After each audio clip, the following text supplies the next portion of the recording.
স্বাগতম। আজ আমরা আপনাদের নিয়ে যাব পূর্ব আফ্রিকার রহস্যময় এক জগতে, মাসাই উপজাতির কাছে। কেনিয়া এবং তানজানিয়ার বিস্তৃত সাভান্না এলাকায় বাস করা এই উপজাতি তাদের সমৃদ্ধ ঐতিহ্য, সাহসিকতা আর অন্যান্য জীবনধারার জন্য বিখ্যাত। মাসাই জনগোষ্ঠী আজও তাদের ঐতিহ্য এবং সংস্কৃতি ধরে রেখেছে, যা বিশ্বজুড়ে বিস্ময়ের সৃষ্টি করেছে।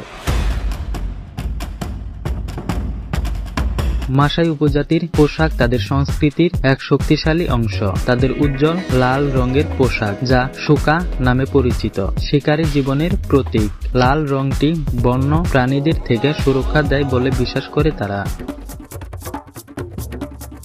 তাদের জীবনধারা কেন্দ্রবিন্দু হল গবাদি পশুপালন। মাসাইরা গরুকে জীবনের স্তম্ভ মনে করে। গবাদি পশু শুধু তাদের খাবার এবং অর্থনৈতিক সহায়তার উৎস নয়, এটি তাদের সাংস্কৃতিক পরিচয়েরও একটি গুরুত্বপূর্ণ অংশ।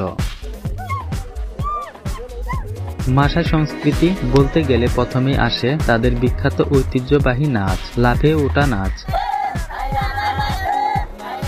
যা আদামু নামে পরিচিত। তাদের শক্তি এবং জীবনী শক্তি প্রদর্শনের একটি উপায়। ধর্মীয় বিশ্বাসে তারা এনগাই নামে এক সর্বশক্তিমান সৃষ্টিকর্তায় বিশ্বাসী। তাদের ধর্মীয় প্রথা আর আচার অনুষ্ঠান গভীর শ্রদ্ধার সঙ্গে পালিত হয়।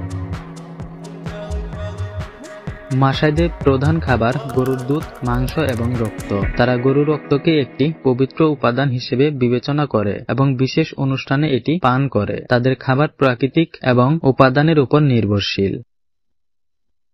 মাসাই জনগোষ্ঠীর ভাষা হল মা। এটি নাইলো-সাহারান ভাষা পরিবারের অংশ। এই ভাষা তাদের দৈনন্দিন জীবন, সংস্কৃতি এবং ঐতিহ্যকে বহন করে।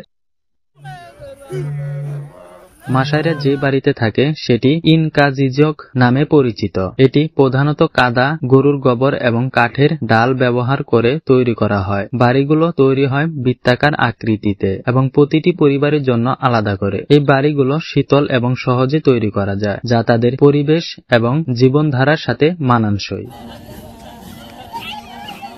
মাসাই উপজাতি তাদের সংস্কৃতি, ঐতিহ্য এবং প্রকৃতির সাথে মিলেমিশে এক অন্যরকম জীবনধারা গড়ে তুলেছে। আধুনিক যুগের প্রভাবের মাধ্যমেও তারা তাদের ঐতিহ্য ধরে রেখেছে, যা আমাদের অনেক কিছু শেখায়। তাদের এই ঐতিহ্য এবং জীবনধারা আমাদেরকে স্মরণ করে দেয় প্রকৃতির সাথে মানুষের অটুট সম্পর্কের কথা। ধন্যবাদ আমাদের ভিডিও দেখার জন্য। যদি ভিডিওটি আপনাদের ভালো লেগে থাকে তাহলে লাইক, শেয়ার এবং সাবস্ক্রাইব করতে ভুলবেন না। মাসাই উপজাতি নিয়ে আপনার মতামত জানাতে কমেন্ট করুন। পরবর্তী ভিডিওতে আবার দেখা হবে।